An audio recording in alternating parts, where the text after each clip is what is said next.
Hello guys, আসসালামু আলাইকুম। Welcome to my Facebook page and my YouTube channel rule 0.2। তো আশা করি সবাই ভালো আছেন, আমিও ভালো আছি। তো আজকে আমি কথা বলবো হুন্ডার নতুন লঞ্চ করা 2024 সালের SP160 বাইক নিয়ে। তো এটা নিয়ে ডিটেইলস আপনাদের সাথে আলোচনা করব। তো চলুন ভিডিও পড়াটা দেখি। হুন্ডা বাইকে আবার আসলো বৈপ্লবিক পরিবর্তন। মাস 6 আগে Honda SP125 FI engine launch করেছিল, এখন আবার লঞ্চ করেছে 160 SP160। তো এই বাইকটাতে মোটামুটি অনেক কিছু পরিবর্তন এনেছে এবং 160 এর ভিতরে এই প্রথম এটা হচ্ছে হুন্ডার নতুন মডেল এবং FI ইঞ্জিনের। তো আগে আমাদের যেমন এক্সব্লেড 160 ছিল, আমাদের হর্নেট ছিল 160, এগুলোতে মোটামুটি FI করা হয়নি, কার্বোরেটর ভার্সন ছিল। তো মোটামুটি এখন বলতে গেলে হুন্ডাতে 160 বাইকের মধ্যে এসপিটা হচ্ছে FI ইঞ্জিন এবং সিঙ্গেল চ্যানেল ABS, আর এটা হচ্ছে সিঙ্গেল ডিস্ক। এটা দুইটা ভ্যারিয়েন্ট হয়। তো সিঙ্গেল ডিস্কের প্রাইস নির্ধারণ করা হয়েছে 1,97,000 এবং ABS এর প্রাইস নির্ধারণ করা হয়েছে 2,27,000। তো আসলে ABS যেটা, এটা হচ্ছে আপনার পিছনের ডিস্ক, সামনে সিঙ্গেল চ্যানেল ABS, আর যেটা সিঙ্গেল ডিস্ক এটা হচ্ছে পিছনের ড্রাম ব্রেক এবং সামনে ডিস্ক ব্রেক। আর এটাতে টায়ার ব্যবহার করেছে MRF এর 130 সাইজের, সামনে ব্যবহার করা হয়েছে 80/100 টায়ার MRF এর। পরিবর্তন তেমন একটা বেশি না। এক্সব্লেডে যে টায়ার সেকশন ছিল এটাতে সেম টায়ার ব্যবহার করা হয়েছে। এটা টেল লাইটে কিছু পরিবর্তন আসছে এবং মিটারে কিছু পরিবর্তন আসছে, এবং এটাতে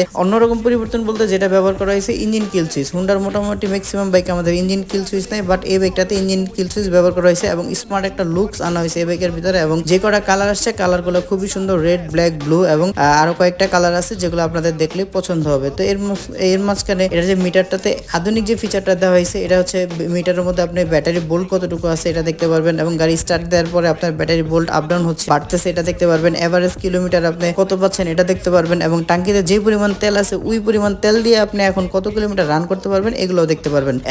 আর অন্যতম যে একটা ফিচার হচ্ছে, এটা হচ্ছে এই বাইকের যে মিটারটা আছে, মিটারটার যে কালারটা দিয়েছে অনেক সুন্দর। আর এই কালারটা আপনি যখন কোনো নাইট মোডে যাবেন তখন এটা আপনার খুবই ভালো লাগবে। এবং এটার যে RPM থ্রোটলের যে সেটআপটা দিয়েছে, এটা পুরোপুরি একটা স্পোর্টস লুকসের মতো আসছে, এবং আপনি যখন থ্রোটল দিবেন তখন আপনার এই ডিজিটাল যে RPM মিটারটা ওইখানে আপ ডাউন করবে, এবং এটাতে গিয়ার ইন্ডিকেটর ব্যবহার করা হয়েছে। আর আরেকটা জিনিস যেটা ব্যবহার করা হয়েছে, এই বাইকের যে মিটারের যে ব্রাইটনেসটা, ওই ব্রাইটনেসটা আপনি কমাইতেও পারবেন এবং বাড়াইতেও পারবেন। অনেকে দেখা গেছে ব্রাইটনেস বেশি থাকার কারণে চোখে লাগে কিংবা ভিডিও করতে গেলে এটা ফোকাস হয় না, এবং এই পারপাসে আপনি যখন এই বাইকটা ব্রাইটনেস বেশি মনে হবে, মিটারের মাধ্যমে এটা ব্রাইটনেস আপ ডাউন করতে পারবেন। এবং এই বাইকের নিচে একটা ইঞ্জিন গার্ড ব্যবহার করা হয়েছে, যেটা এই বাইকটার লুকস আরো বাড়ায় দিছে। তো মোটামুটি টেল লাইটটা যদি বলতে যাই, টেল লাইটটা খুবই সুন্দর করেছে। অন্যান্য হুন্ডার যে কটা মডেল আছে এটা থেকে এটা টেল লাইটটা মোটামুটি সুন্দর, এবং এটা টেল লাইট ধরতে গেলে সুজুকি জিক্সারের মতো ব্যবহার করা হয়েছে। তো আপনারা চাইলে এই বাইকটার দিকে সহজে মুভ করতে পারবেন। আর হুন্ডা বাইক যেহেতু জাপানি ব্র্যান্ড, এটার মাইলেজের কথা যদি আপনারা বলতে চান, মাইলেজ খুবই ভালো। আর এই বাইকে আমি মনে করি যে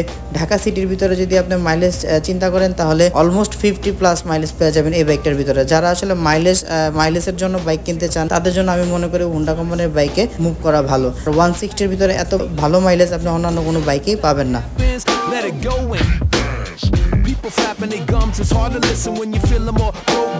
এবং আধুনিক ফিচারের মধ্যে আরেকটা ফিচার হচ্ছে, যখন আপনি বাইকটাকে সিঙ্গেল স্ট্যান্ড করে রাখবেন, যতক্ষণ আপনি সিঙ্গেল স্ট্যান্ডটা উঠাবেন ততক্ষণ আপনার বাইকটা স্টার্ট নেবে না। এটা আপনার জন্য ভালো, কারণ আমরা অনেকে দেখা গেছে বাইক সিঙ্গেল স্ট্যান্ড উঠাইতে ভুলে যাই। আমরা গাড়ি স্টার্ট দিয়ে রান করার সময় দেখা গেছে সিঙ্গেল স্ট্যান্ডটা কোথাও বাড়ি খায়, ভাঙা যায়, বা আমরা পড়ে যাওয়ার সম্ভাবনা থাকে। তো এটা যখন আপনার বাইকটা পার্কিং করে রাখবেন, যতক্ষণ আপনি সিঙ্গেল স্ট্যান্ডটা উঠাবেন ততক্ষণ আপনার বাইকটা রান করবে না। আপনার বাইক স্টার্ট নেবে, কিন্তু যখন সিঙ্গেল স্ট্যান্ড ফালানো থাকবে স্টার্টটা বন্ধ হয়ে যাবে। তো এটা আসলে আমাদের প্রত্যেকটা বাইকারের জন্য খুবই ভালো হয়েছে। ব্যক্তিগতভাবে আশাবাদী ছিলাম যে হুন্ডা হয়তোবা হর্নেটটাকে আগে লঞ্চ করবে। হর্নেটের যে 2.0 একটা ভার্সন আছে, যেটা ইন্ডিয়াতে খুব পপুলার, বাংলাদেশের মানুষ এটার অপেক্ষায় আছে। তো আমিও ভাবছিলাম যে এই মডেলটা হয়তোবা তারা লঞ্চ করবে, কিন্তু না, তারা ওল্ড মডেলটাকে আবার আপডেট করে আবার লঞ্চ করছে। আসলে এইটা না করে যদি তারা হর্নেটটা লঞ্চ করতো, তাহলে তাদের মার্কেটিং পলিসিটা অনেক ভালো থাকতো এবং কাস্টমার খুব দ্রুত হুন্ডার দিকে আরো বেশি মুভ করতো। সবাইকে অসংখ্য ধন্যবাদ ভিডিওটা কষ্ট করে দেখার জন্য। দেখা হবে পরবর্তী নতুন কোনো ভিডিওতে, নতুন কোনো ব্লগে। সেই পর্যন্ত ভালো থাকবেন। আসসালামু আলাইকুম। People flapping their gums, it's hard to listen when you're feeling more broke than a two-party system, but loving where you